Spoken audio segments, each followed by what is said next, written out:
ఈ రోజు 26 జిల్లాల్లో యాక్షన్ ప్లాన్ తయారు చేసాం. విజన్ డాక్యుమెంట్ తయారైంది. అదే మరి ఇక్కడికి వచ్చినప్పుడు planning department, GAD, ఐటీఈసి, information technology, RTGS, GSWS, finance, INPR, CMO అందరూ కలిసి పనిచేస్తున్నారు. ఇంకొక పక్కన 26 జిల్లాలకు గాను 5 సంవత్సరాల రోడ్ మ్యాప్స్ కూడా క్రియేట్ చేశాం.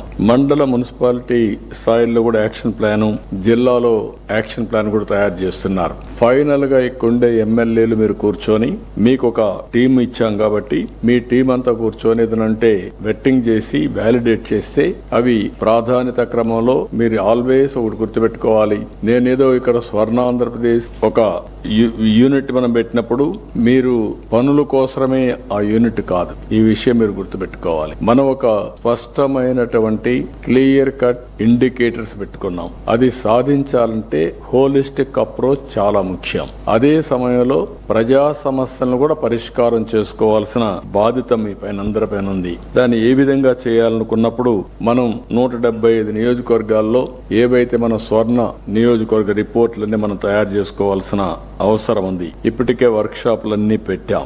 ఇంకొక పక్కన ఈ రోజు దీన్ని 2029కి మీరు ఏం చేయగలుగుతారో వర్కౌట్ చేయడం 1 ఇయర్ అయింది. ఈ 4 సంవత్సరాలకి మనం ఏం చేయగలుగుతామో మీడియం టర్మ్ ప్లానింగ్ తయారు చేసుకోవాల్సిన అవసరం ఉంది. దీనికోసం మీ అందరి జిల్లాల్లో చూస్తే జిల్లా మినిస్టర్ ఆధ్వర్యంలో చైర్మన్ కింద, కలెక్టర్ ని ఎగ్జిక్యూటివ్ చైర్మన్ కింద పెట్టి, ఇంకొక పక్కన ఎగ్జిక్యూటివ్ వైస్ చైర్మన్ కింద ఎంపీని కూడా పెట్టి అందరిని ఇన్వాల్వ్ చేసి జిల్లా లెవెల్లో మనం ఒక ఆర్గనైజేషన్ క్రియేట్ చేసుకున్నాం. అదే మరి కాన్స్టిట్యున్సీకి వచ్చే కొద్దికి ఎమ్మెల్యేని, అదే మరి జిల్లా ఆఫీసర్ని ఒకరిని, ఆ టెరిటోరియల్లో ఉండే ఎమ్మెల్సీలు గాని, అక్కడ ఉండే ప్రజాప్రతినిధులు కొంతమందిని, ఇంకొక పక్కన అక్కడుండే ఇంపార్టెంట్ ఆఫీసర్స్ ని వీళ్ళతో కలిసి ఒక 9 మెంబర్ టీం కూడా మీకు ఇచ్చాం. ఒక మీరు చూస్తే ఎమ్మెల్యే ఉంటారు, డిస్ట్రిక్ట్ ఆఫీసర్ ఒకరు నోడల్ ఆఫీసర్ గా ఉంటారు, ఒక అకాడమిక్ ఇన్స్టిట్యూషన్ ని జిల్లా లెవెల్లో తీసుకుంటున్నాం, నాలెడ్జ్ పార్ట్నర్ గా కాన్స్టిట్యున్సీ లెవెల్లో కూడా తీసుకుంటున్నాం. ఇంకొక పక్క ఒక యంగ్ ప్రొఫెషనల్ కూడా పెట్టుకున్నాం.